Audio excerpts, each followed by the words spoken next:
morning and welcome to SuperScreen News at 10. I am Olamide Onwanga. President Muhammadu Buhari is scheduled to preside over a meeting of the Council of State today at the Presidential Villa in Abuja. This is the third time the President will be hosting the meeting of the Council that has all living former presidents and heads of state and the government as well as members since assumed office in 2015. Those expected at the meeting scheduled for the council chamber of the presidential villa include former President Shehu Shagari, former President Olusegun Obasanjo, and Goodluck Jonathan, amongst others. The spate of killings being carried out by the headsmen in parts of the country is expected to form part of discussion at the meeting. A former Chief of Army Staff, Lieutenant General Azubike Ejirika, was on Wednesday interrogated for about 7 hours by the Economic and Financial Crimes Commission, EFCC, for his alleged role in a 2.1 billion arms scam. According to the EFCC, Ejirika was invited to explain the procurement of arms and ammunition during the time he held sway as course between September 2010 and January 2014. The retired general, his successor, Lieutenant General Kenneth Minima, and retired Air Force and Navy chiefs had been inducted by the Committee on Audit of Defense Equipment in 2015. You will recall that EFCC had already seized properties, including hotels worth over 1.2 billion naira from Ejirika in 2016. Meanwhile, a federal high court in Abuja has granted permission to chairman of the Economic and Financial Crimes Commission to freeze the account of Tasuf Yusuf, a retired naval officer. Justice Ijeoma Ojukwu made the ruling following an expert order filed by Elizabeth Alabi on behalf of the EFCC chairman. An order is hereby made granting the chairman of the EFCC or any officer of the commission to instruct the managing director of Senate Bank PLC and Sky Bank to issue a freezing order. The freezing order is in respect to the accounts shown in the application until investigation into the matter is concluded. Now, the Senate has made a major move against members who openly criticized the amendment of the Electoral Act seeking to reorder the sequence of polls during the general elections in the country. The first victim is a lawyer representing Nasarawa West Senatorial District, Abdullahi Adamu, who was removed as the chairman of the Northern Senators Forum on Wednesday. Before the adjournment of the plenary, Deputy President of the Senate, Ike Ekweremadu, who presided over the session, read a letter from the NSF signed by the Public Relations Officer, Senator Dino Melai, announcing the sacking of Adamu. Ekweremadu, however, did not read the names of the signatories, while the list was not made available to journalists after inquiries. Now, the leaders of the South-South region of the People's Democratic Party, PDP, have resolved to work in unity to ensure that the party forms the federal government in 2019. The South-South PDP leaders described the All Progressives Congress, the APC-led government, as a failed government. Speaking during the South-South Zonal Executive Council meeting of the People's Democratic Party, PDP, held at the banquet hall of the Government House, Port Harcourt, Rivers State, leaders of the party declared that it is in the interest of Nigerians for the All Progressive Congress, APC, to be shown the way out in 2019.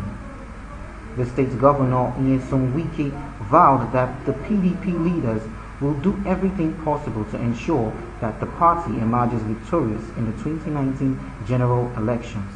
For us here, all we want is that election must be free and fair. Allow people's vote to count. And we must speak out to know that Nigerians are tired as far as APC is concerned. APC came to power with all kinds of propaganda in the city. Now Nigerians are seeing that they have no hope of that social group who they say is a political party. All of us that are here, we have a responsibility to make sure that come 2019, PDP wins election. But PDP can only win the election if all of us from the South were together. Akwa Ibom State Governor Udom Emmanuel said the South forms the foundation for the revival of the country, thereby charging PDP leaders in the region to brace up. The Senate's minority leader, Senator Godswill Akpabio, also assured the gathering that members of the National Assembly will work with other PDP leaders to ensure that the APC is sent packing in 2019. In Nigeria today, wherever South goes, that's where Nigeria goes, economically. So we must be able to also rise up and say, look, here we are. We hold the key to the economic success of this country. We hold the key to the pulse of this country. We hold the key to the treasury of this country. So we must play a major role in determining the economic direction of this country. For us to get to our destination, we must have a strategy. And I want all of us to do the talking, but more of the thinking. Let me say that from the South part of Nigeria, we must not only vote in 2019, we must protect our votes. We know that in the Senate and National Assembly today, what is to be opposed is being opposed for the interests of Nigerians. And we know it is only the National Assembly that symbolizes democracy. The national chairman of PDP, Prince Uche Secondus, said by 2019, Nigeria will be liberated from the shackles of the APC. Ogun State Area Command of Nigeria Customs Service says it is intercepted and seized as well as smuggled items with duty paid value of over 205 million naira. The command area controller, Sani Madugu, who disclosed this at the Kari Road, Abeokuta headquarters of the NCS, said the items, which include 13 vehicles, 21 motorcycles, 1,168 bags of rice, 221 kegs of vegetable oil, 5 sacks of second-hand bags, and 12 means of conveyance were duty paid value of 153,858,579 naira were seized within 2 weeks by the operatives of the command in Idiroko axis of the state. Madugu also said similar seizure, which included 6 used cars, 610 bags of rice, 62 used tires, 12 means of conveyance, 40 cartons of spaghetti, and 15 kegs of vegetable oil with duty paid values of 51 million was made in Abeokuta axis of the command. Now, an appeal has been made to Nigerians not to ignore victims of human trafficking.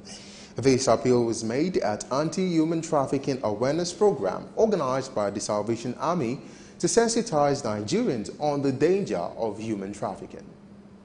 It is no news that Nigerian women and children are subjected to trafficking in persons to other West and Central African countries for forced labor and forced prostitution. Just recently, the federal government rescued some Nigerians from Libya. To curtail this act in Nigeria, these stakeholders were brought together by the Salvation Army Nigeria territory to sensitize Nigerians on the ills and implications of human trafficking. The recruitment, transportation, transfer, harboring or receipt of person by means of the threat or use of force or other forms of coercion, of adoption, of fraud, of deception, of the abuse of power or of a position of vulnerability, or of the giving or receiving of payment or benefit to achieve the concept of a person having control over another person for the purpose of exploitation. Human trafficking is a modern day slavery. It is a situation where human beings are exploited, where the labor of Nigerians, Africans are exploited, both sexually a form of labor exploitation. Our aim is to bring in different stakeholders and workers in this space to work collaboratively and to share ideas, knowledge, experiences, so that we can be stronger together in fighting this menace in our society. We understand that we can't do it alone.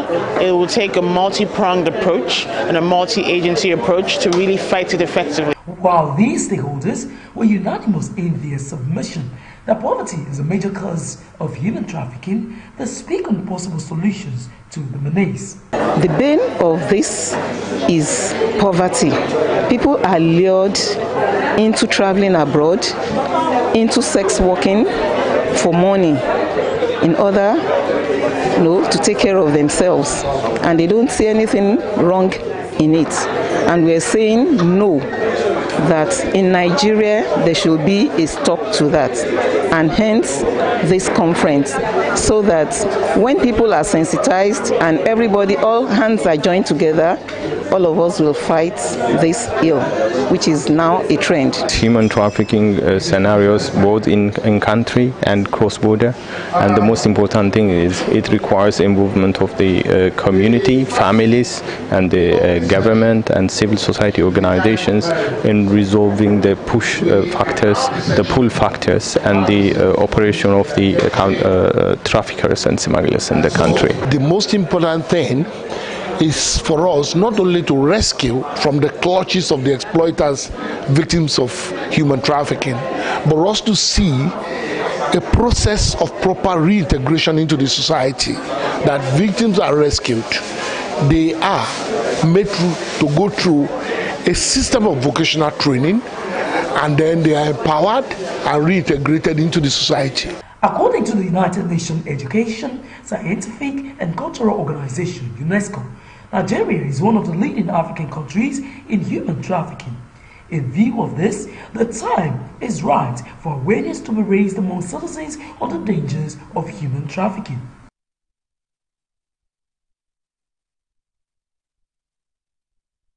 SuperScreen News at 10. We'll take a break now, and when we come back, we'll take some business stories. Do stay with us.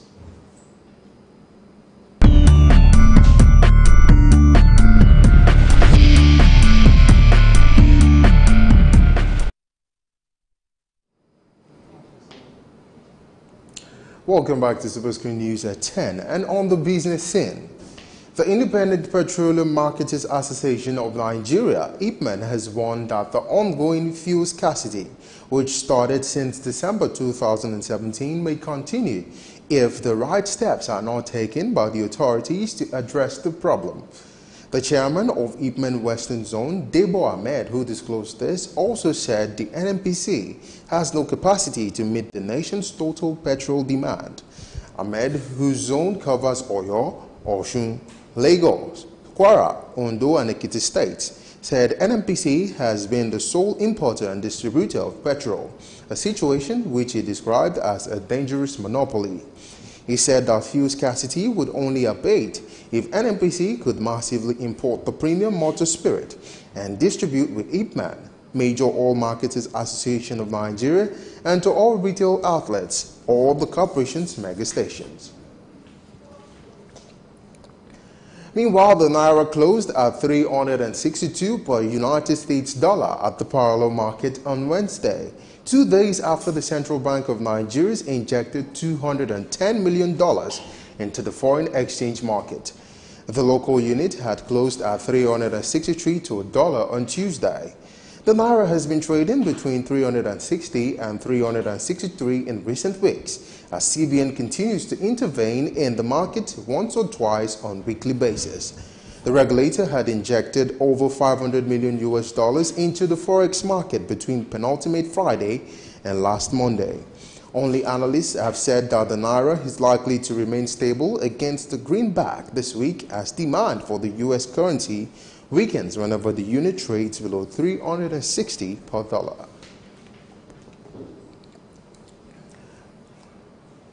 Now, the House of Representatives has moved to legalize the controversial excess crude account by proposing a bill to capture all excessive revenue in the new account to be called Excess Revenue Funds Account. The bill, proposed by a member of the House, Lovetti Idisi, passed second reading during Tuesday's plenary. The session was presided over by the Speaker, Yakubu Dogara.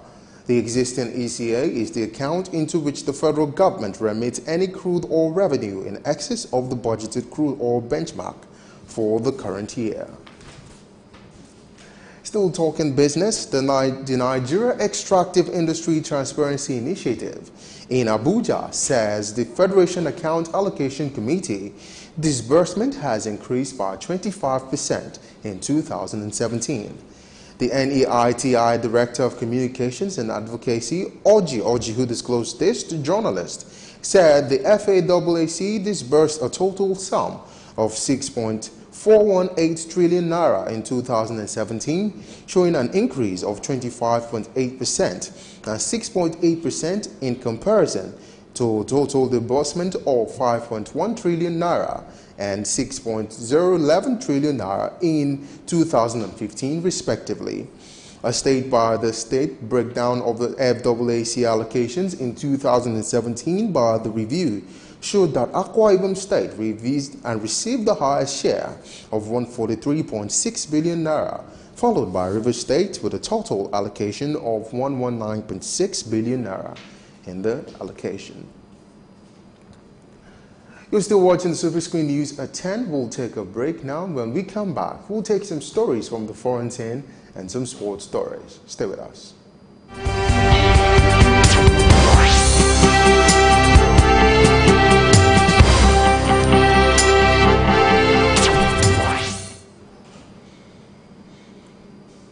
Welcome back to SuperScreen News. Many thanks for staying with us. And on the foreign scene, influential U.S. evangelist Billy Graham has died at age 99 at his home in North Carolina.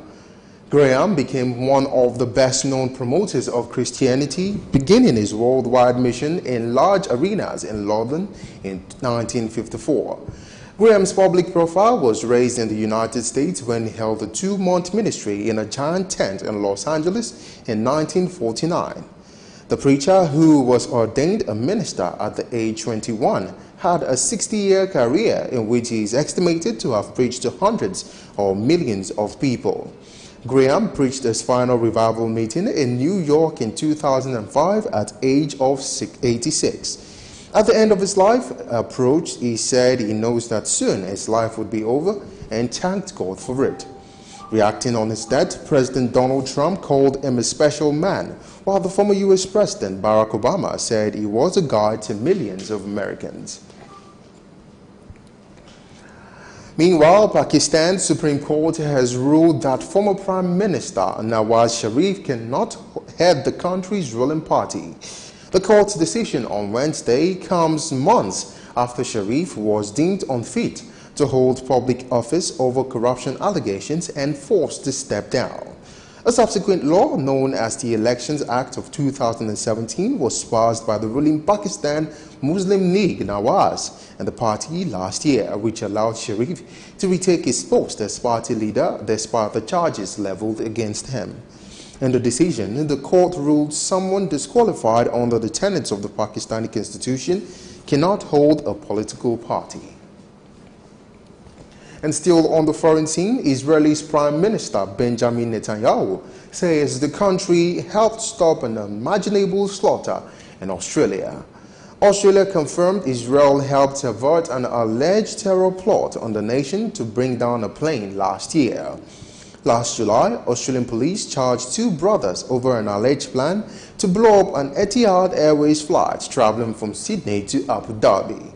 Authorities have said the alleged plot was linked to the Islamic State group ISIS. At the home time, Australian police said a homemade bomb hidden inside a meat grinder was due to be carried on to a flight on 15th of July, but did not make it past security after the plan was aborted for an unknown reason. And now for some sports stories. Nigeria's Super Falcons will compete in an 8-nation competition titled Alanya's Women Tournament to be staged in Turkey. Other countries to participate in the tournament are Mexico, Romania, Ukraine, and Slovakia. The tournament, which will commence in April, is scheduled for Turkey. France, which will participate in the competition, will be sending their Team B, as their first team will be in the United States of America, defending their Shell Beefs Cup title. The tournament is Nigeria's first series of matches outside Africa since 2015 Women's World Cup. The competition will be Super Falcons' second in 2018, following the ongoing inaugural WAFU Women's Cup in Côte d'Ivoire. Still talking sports, Ugandan point guard Joshua Johnson says East Africans will have what it takes to qualify for the 2019 FIBA World Cup. The Scorpions of Uganda are drawn in Group D alongside host Mali, Rwanda and Nigeria for the qualifying tournament, which will start from February 23rd to February 25th. Scorpions of Ugandans will also begin their campaign against 2015 African champions Nigeria on February 23rd before taking on host nation Mali and finally arch rivals Rwanda. Joshua has been included in the final 12-man Ugandan roster that will make their debut at the World Cup qualifier stage this weekend in the Malian capital of Bamako. And finally, in SuperScreen News at 10, national table tennis coach Nasiru Bello says the country would perform credibly at the forthcoming International Table Tennis Federation Africa Top 16 Nations in Kenya. Report says the championship, which will hold from March 13th to 3rd, will feature top 16 players in men and women singles in Africa. Bello, who disclosed this to journalists, said the players will prepared for the task ahead and will make the nation proud. He also said Nigeria should be at rest and assured that their representatives are well-experienced players who have seen it all as far as the ping-pong game is concerned. And that's it on SuperScreen News at 10. I am Olamide Omuka. Stay tuned to the rest of the programs coming your way on SuperScreen Television. Until we come your way, have a great day.